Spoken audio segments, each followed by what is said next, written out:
रुस र युक्रेन बीच शान्ति वार्ता हुने संकेतसँगै विश्वभरकै शेयर बजारमा हरियाली, नेपालमा पनि पर्यो प्रभाव। शेयर बजारको ओह्रालो यात्रामा ब्रेक लागेको छ। लगातार घटिरहेको बजारमा साताको अन्तिम कारोबार दिन आज बिहीबार भने सकारात्मक माहौल देखिएको छ।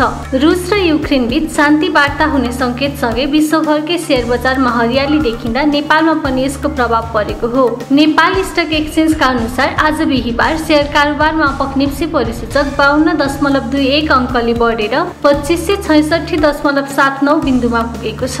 नेप्से 2.08% बढेको हो। यस्तै सेन्सेटी परिसूचक पनि 6.24 अङ्कले बढेर 493.43 बिन्दुमा पुगेको छ। कुल 226 वटा कम्पनीको 56,10,631 किता शेयर खरिद बिक्री हुँदा 2,79,18,72,970 रुपियाँ बराबरको कारोबार भएको नेप्सेले जनाएको छ। स्टकका अनुसार कारोबार भएका कुल 13 उपसमूह मध्ये आज अन्य उपसमूह बाहेक बाँकी सबै उपसमूहको शेयर बढेको छ। सबैभन्दा धेरै फाइनेन्स समूह बढेको छ। त्यसैगरी बिहीबार अपी पावर कम्पनी लिमिटेडको सर्वाधिक कारोबार भएको छ। कम्पनीको 16,65,29,000 रुपियाँ बराबरको कारोबार भएको हो। आज इमर्जिङ नेपाल लिमिटेडको शेयर मूल्य सकारात्मक सर्किट लेभलमा कारोबार भएको छ। कम्पनीको शेयर मूल्य 9.98% बढेर 341 रुपियाँ 50 पैसा पुगेको छ। यस दिन माउन्टेन इनर्जी नेपाल लिमिटेडका लगानीकर्ताले सबैभन्दा धेरै गुमाएका छन्। कम्पनीको शेयर मूल्य 3.08% घटेर प्रति किता 1,100 रुपियाँमा झरेको छ। ब्याज दर नबढ्ने वातावरण बनाउन अर्थमन्त्री र गभर्नर बीच छलफल, तयारीमा जुट्यो राष्ट्र ब्याङ्क। अर्थमन्त्री जनार्दन शर्माले अब ब्याज दर नबढ्ने व्यवस्था मिलाउन राष्ट्र ब्याङ्कलाई दबाब दिएको खुलासा भएको छ। उद्योगी व्यापारीहरू यस्तो चर्को ब्याजमा काम गर्न नसकिने भन्दै अर्थ मन्त्रालयमा डेलिगेसनमा गइरहेको र अब ब्याज दर बढ्न नदिने प्रतिबद्धता अर्थमन्त्रीले जनाएका एक प्रतिष्ठित उद्योगीले बताएका छन्। चुनाव नजिकै रहेको र यतिखेर उद्योगी व्यापारीहरूको आर्थिक सहयोगको विशेष महत्त्व रहेको बेला उद्योगी व्यापारीहरूलाई चिढाउने पक्षमा अर्थमन्त्री नरहेको पनि बुझिन आएको छ। त्यसैले अर्थमन्त्रीले गभर्नरसँग चैतमा ब्याज दर नबढाउन के गर्न सकिन्छ भनेर छलफल गरिसकेको जानकारी राष्ट्र ब्याङ्कको उच्च स्रोतबाट प्राप्त भएको छ। राष्ट्र ब्याङ्कले पनि ब्याज दर नबढाउने पक्षमा तयारी गरिरहेको छ। राष्ट्र उत्थान लघुवित्तको आइपिओ नेप्सेमा सूचीकृत, आइतबारबाट कारोबारमा आउने। नेपाल स्टक एक्सचेन्ज नेप्सेमा आज बिहीबार राष्ट्र उत्थान लघुवित्त वित्तीय संस्था लिमिटेडको साधारण शेयर आइपिओ सूचीकृत भएको छ। स्टकका अनुसार कम्पनीको 26 लाख किता साधारण शेयर आइपिओ सूचीकृत भएको हो। नेप्सेले कम्पनीको पहिलो कारोबारका लागि प्रति किता प्रति शेयर न्यूनतम 167 रुपियाँ 43 पैसादेखि अधिकतम 502 रुपियाँ 29 पैसासम्म ओपनिङ रेन्ज निर्धारण गरेको छ। कम्पनीले कारोबारका लागि RULB सिम्बल प्राप्त गरेको छ। राष्ट्र उत्थान लघुवित्त वित्तीय संस्था लिमिटेडले फागुन 4 गते बुधबारबाट फागुन 8 गते आइतबारसम्म प्रति किता 100 रुपियाँ अंकित दरमा 8,50,00,000 रुपियाँ बराबरको 8,50,000 किता आइपिओ निष्कासन गरेको थियो।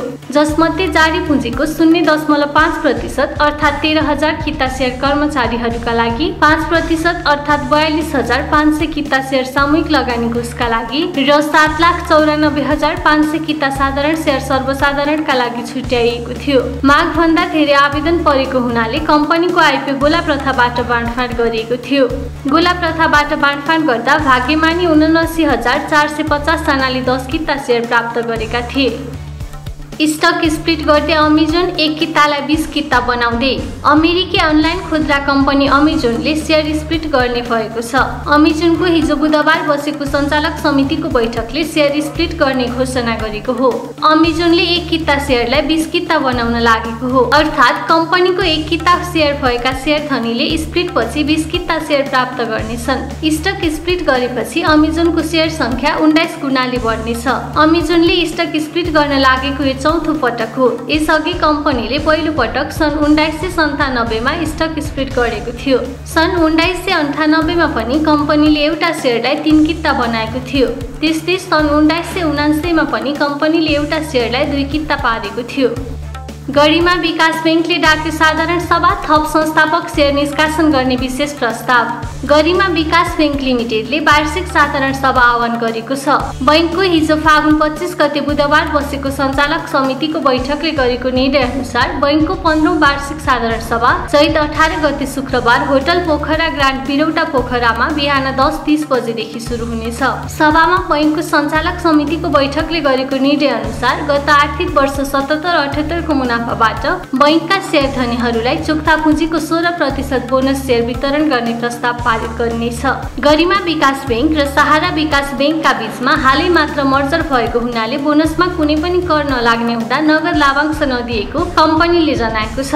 यसका साथै बैंक तथा वित्तीय संस्था सम्बन्धी ऐन 2073 मा रहेको व्यवस्था बमोजिम विकास बैंकको चुक्ता पुँजीको कम्तीमा 51% शेयर स्वामित्व संस्थापक समूहका शेयर धनीहरूको हुनुपर्नेमा गरिमा विकास बैंक लिमिटेडमा साबिकको सहारा विकास बैंक लिमिटेड प्राप्त भई शेयर अभिलेखन हुँदा संस्थापक शेयर धनीहरूको स्वामित्व 51% कायम नहुने अवस्था सिर्जना भएकाले नेपाल राष्ट्र बैंक लगायतका नियामक निकायको स्वीकृति प्राप्त गरी बैंकले प्रस्ताव गरेको बोनस शेयर वितरण पश्चात कायम हुने कुल चुक्ता पुँजीको 51% संस्थापक शेयर कायम हुने गरी अपुग 1,09,811 किता संस्थापक शेयर निष्कासन गर्ने प्रस्ताव पनि सभामा पारित गरिनेछ। बैंकले साधारण सभा तथा लाभांश वितरण प्रयोजनका लागि चैत 4 गतेदेखि चैत 18 गतेसम्म बुकलोज गर्ने निर्णय गरेको छ। त्यसैले चैत 2 गतेसम्म नेपाल स्टक एक्सचेन्ज नेप्सेमा कारोबार भई कायम हुने शेयर धनीहरूले मात्र साधारण सभामा भाग लिन र लाभांश प्राप्त गर्न सक्नेछन्। चिलिमी जलविद्युतले पठाए बोनस शेयर अवैधिकीकरण गराउन आग्रह। चिलिमी जलविद्युत कम्पनी लिमिटेडले आफ्ना शेयर धनीहरूको हितग्राही खातामा बोनस शेयर जम्मा गरेको छ। कम्पनीको पौष 23 गते सम्पन्न भएको 25औं वार्षिक साधारण सभाले पारित गरेको 7.5% बोनस शेयर बुकलोज हुनुभन्दा अघिल्लो दिनसम्म शेयर अवैधिकीकरण गराएका शेयर धनीहरूको सम्बन्धित हितग्राही खातामा फागुन 23 गतेदेखि नै जम्मा गरिएको कम्पनीले जनाएको छ। त्यसैगरी कम्पनीले उक्त मिति पश्चात शेयर अवैधिकीकरण गराएका शेयर धनीहरूको हकमा पनि क्रमशः सम्बन्धित शेयर धनीको हितग्राही खातामा शेयर जम्मा गरिने भएकाले शेयर अवैधिकीकरण गराउन अनुरोध गरेको छ। धितो राखेको शेयरको हकमा भने सम्बन्धित बैंक तथा वित्तीय संस्थाबाट नो अब्जेक्सन लेटर प्राप्त भएपछि मात्र बोनस शेयर पठाइनेछ। कम्पनीको share register Siddhartha capital limited रहेको छ। अर्थमन्त्रीले भने दाता पर्खनुभन्दा आफै पुँजी जुटाएर ठूला परियोजना निर्माण गरौं। अर्थमन्त्री जनार्दन शर्माले लगानी बोर्डलाई आफैले पुँजी निर्माण गरी ठूलो परियोजना अघि बढाउन निर्देशन दिएका छन्। बुधबार दिउँसो बोर्ड अन्तर्गत अनुगमन तथा सहजीकरण समितिको 7औं बैठकमा सहभागी हुँदै मन्त्री शर्माले लगानी बोर्ड पुँजी निर्माणमा अघि बढेदेखि मन्त्रालयले पनि आवश्यक सहयोग गर्ने बताएका छन्। बोर्डको कार्य प्रकृति कस्तो छ भने कोही आउला र उसले भने अनुसारको काम गरिदेऊला भनेर पर्खेर बस्ने किसिमको छ। अब सधैँ यसरी मात्रै चल्दैन। उनले भने लगानी बोर्ड आफैले पुँजी निर्माण गरी ठूला परियोजनामा लगानी गर्नेतर्फ ध्यान दिनुपर्छ। बरु यस्तो कोष बनाउने भए हामी पनि के कस्तो सहयोग गर्न सक्छौं त्यसमा छलफल गरौँला। फुकुवा बोनस र हकप्रत शेयर खातामा आउने बित्तिकै बिक्री गर्न मिल्ने व्यवस्था हुँदै सीडीएस एन्ड क्लियरिङ लिमिटेड सीडीएससीले लगानीकर्ताको सहजताका लागि थप सुविधा दिने भएको छ। सीडीएससीले धितोमा राखेको शेयरलाई धितो फुकुवा भएकै दिन र बोनस तथा हकप्रत शेयर खातामा आउने बित्तिकै बिक्री गर्न मिल्ने व्यवस्था गर्न लागेको हो। सीडीएससीका प्रमुख कार्यकारी अधिकृत पूर्णप्रसाद आचार्यका अनुसार यो सुविधा लगानीकर्तालाई 1-2 महिनाभित्रै उपलब्ध गराउने तयारी गरिएको हो। यसका लागि आवश्यक नीतिगत व्यवस्था भइरहेको आचार्यले बताएका छन्। हाल धितोमा राखेको शेयर धितो फुकुवा भएको भोलिपल्ट मात्रै बिक्री गर्न मिल्ने व्यवस्था रहेको छ। हाल सञ्चालनमा रहेको टिएमएसले अघिल्लो दिनको डाटालाई म्याच गर्न सक्ने भएकाले धितो फुकुवा भएकै दिन बिक्री गर्न नमिलेको हो। त्यसैगरी हकप्रत शेयर र बोनस शेयर पनि खातामा आएकै दिन बिक्री गर्न मिल्दैन। यो व्यवस्था लागू भएसँगै लगानीकर्ताले धितो फुकुवा भएको दिन लगायत हकप्रत शेयर तथा बोनस शेयर खातामा आएकै दिन बिक्री गर्न सक्नेछन्। युनाइटेड मोदी हाइड्रो पावरको साधारण सभा सम्पन्न। United Modi hydro power company लिमिटेडको वार्षिक साधारण सभा आज फागुन 26 गते बिहीबार कम्पनीको रजिस्टर कार्यालय कमलादी काठमाडौँमा भर्चुअल माध्यमबाट सम्पन्न भएको छ। सभामा सञ्चालक समितिको तर्फबाट अध्यक्षले प्रस्तुत गर्ने आर्थिक वर्ष 77-78 को वार्षिक प्रतिवेदन उप छलफल गरी पारित गर्ने, लेखा परीक्षकको प्रतिवेदन सहितको आर्थिक वर्ष 77-78 को 22 लाख नाफा नोक्सान हिसाब, नगद प्रवाह विवरण र सम्बन्धित अनुसूचीहरू उप छलफल गरी स्वीकृत गर्ने, कम्पनी ऐन 2063 को दफा 111 बमोजिम आर्थिक वर्ष 78-79 को लेखा परीक्षण कार्य गर्नका लागि लेखा परीक्षकको नियुक्ति गर्ने र निजको पारिश्रमिक निर्धारण गर्ने, सञ्चालकको नियुक्ति गर्ने लगायतका प्रस्तावहरू पारित गरिएको छ। 3500ले घट्यो सुनको भाव, 45 रुपैयाँले घट्यो चाँदी। बिहिबार सुनको मूल्य तोलामा 3500 रुपैयाँले घटेर प्रति तोला 1,02,000 रुपैयाँ कायम भएको छ। यस दिन चाँदीको मूल्य पनि तोलामा 45 रुपैयाँले घटेर प्रति तोला 1,405 रुपैयाँमा कारोबार भएको नेपाल सुन चाँदी व्यवसाय महासङ्घले जनाएको छ। आजको बुलेटिनको अन्त्य लगानीकर्ता देव केसीको यस भनाइबाट। अब अस्ति भर्खरै पनि त तपाईँको अब सर्वोत्तम सिमेन्टले के अरे बुक बिल्डिङमा जारी गर्ने जुन रेगुलेटरमा जुन रेगुलेटरहरू गोल्डन चेयर काट्न थिएन हो, यस्तो यो भयो यस्तै। अनि तपाईँको अर्को पनि जस्तो सरकारले फेभरेबल पोलिसी पनि जारी चाहिँ गरे होइन। मैले फेरि पनि भने गभर्मेन्टले प्याट्रोनाइज गरे होइन क्या क्यापिटल मार्केटलाई। गभर्मेन्टले जबसम्म गभर्मेन्टले प्याट्रोनाइज गर्दैन क्यापिटल मार्केटले त्यति बेलासम्म रियल सेक्टरका कम्पनीहरू, म्यानुफ्याक्चरिङ कम्पनीहरू क्यापिटल मार्केटमा रुचि देखाउँदैन क्या आउनलाई। भन्न त कुरो सुनिरहेको छ बुद्धले भाटबटिनीले आजभन्दा 4 वर्ष अगाडिदेखि आइपिओ जारी एनसिएलले नै कुराहरू पब्लिक लिमिटेडमा मात्र गएको, 1 वर्ष अगाडि गएको अझसम्म चासै देखाएकै छैन मार्केटमा आउने भनेर त्यो भयो। अनि अरू जस्तो अरू पनि धेरै रिजनहरू पनि हुनसक्छ। जस्तो नेपालमा म्यानुफ्याक्चरिङ रियलमा भन्ने नेपालमा म्यानुफ्याक्चरिङ कम्पनीहरूको प्रेजेन्स चाहिँ एकदम न्यून छ।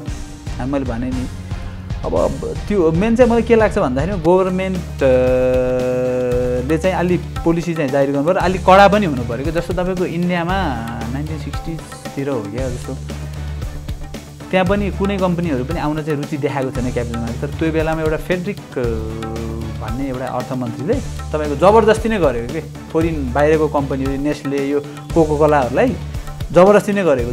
तिमीहरूले क्यापिटल मार्केटमा आएर जनतालाई मालिक बनाउनु पऱ्यो, नभए तिमीहरूले इन्डियामा व्यापारै गर्न पाउनु भनेर भनिसकेपछि तपाईँको त्यो नेस्ले कोकोकोला सबै अहिले इन्डियाको मार्केटमा लिस्टेड छ। त्यस्तो कहिलेकाहीँ कुनै कुरामा बाध्यता पनि चाहिन्छ कि कुनै कुरामा तपाईँको स्ट्रिक्ट एक्सन लिए पछाडि अभियसली अनि सरकारले भने पछाडि त आउनु परेन क्यापिटल मार्केटमा। सरकार हो नि त हाम्रो देशमा सबै नीति नियम बनाउने। सरकारले भन्छ सरकारकै हो यहाँ लापरवाही चाहिँ मलाई चाहिँ